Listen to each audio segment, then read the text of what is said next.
imung ama chaukhatpa haibse akhoi matai manause nungsinana leirakandaneba natrane hadi mot manarakanda tanaba yanarakanda hainaba yanarakanda ko amana amabu akhoi respect tongnarakanda ko adum kandu chaukhatkadoineba ado akhoi haujikangi nahajing haitare ko inkhalakpa haigra natraga akhoi khara miyai chalakpa haitare ko moisingsu sum khanadaba natraga kano tongnadaba natteba dum misunderstanding leinaba ngaktaneba ado sumaina akhoi matai manau khatnaba haitare ko akhoi londa sum icham chamna akhoi matai manau je khatnaba taragadi akhoi lupa kun adum irai laina kano tonhonba yai haibni da aina ijaise ko masi amthang try tawrga yengbiyoba mamangi video da so aina matai manau khatnabagi kano thagatpado yamna phajana akhoi adum view phangbi yam nungai ko ado sidasu adomna akhoi like share subscribe tawuduna akhoi kana khangni adomna like share subscribe tawbadagi mai tatkadaroba akhoi langna do akhoi kana khani amuhana amuk samjanagragazu ko ado masi yamna kanaba kainoni haitare ko asina amtang akhoi try tawbu yai kamta mangjaba leite ko tingge da lupa kun mangaire ko lupa kun haije karigino haiba matamda aina haijaningise akhoi rose water haitare ko rose water se ama leirani dana ado rose water se ama leirakanda akhoi kainose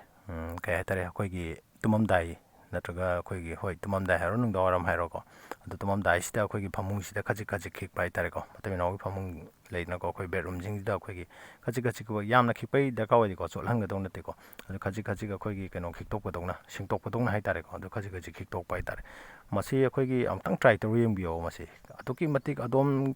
aduki matik nungsinani hanagi akhoi longma kuidrongida nungsinaramba haitare ko adumaina nungsinaneba aduki matik akhoi positive result phangba kainoneba sumaina akhoi misunderstanding leinaba natraga akhoi amana mabu thajanadaba amana mabu sauningba amana mabu yeningdaba phawrgadi masi hairiba rose water se leiraga akhoi khajik khiklaga yamdrabda akhoi 43 days di akhoi try tawbudoni ko ado matam khara adum changaneba haibidi ongne adomna saunaraije khudak te saunaba nate sum khajik tegi ko dum umkhanarai-neba adumain tawbuna akhoi khajik kaino se tawraga dum phagidoineba nongma dum phagidoini nongma ta khanarakpadi natedana adumaina akhoi nongma dum eta phagidoineba khitang akhoi kaino tawbuduna ado matam dum changna dum tawbiyoba matam thadadragadi akhoi karigumba amtada kaino tawbu ngamdeba video khatingda aina kaino akhoi remedy pijariba myamje akhoi ngasi hayeng hojik tawraga heta akhoi awonbaje porakadoi nateba sina matam haiba matamje khitang akhoi invest tawbiragadi adongi matik chaba adomna invest tawbiba matamda dugi matik chaba dudagi hena akhoi profit se akhoi phangba ngamgadoineba masi amtang try tawbiro aduga chumi natraga lali natraga kanai natraga kanade haibdo adom khangakani comment dum ibiramasu dum yai fare ngasidongtade sadu sum loisanjarge aduga adomna loi phoktum yeng tabiduna like subscribe tawbidong madongbo hanjan thagatsari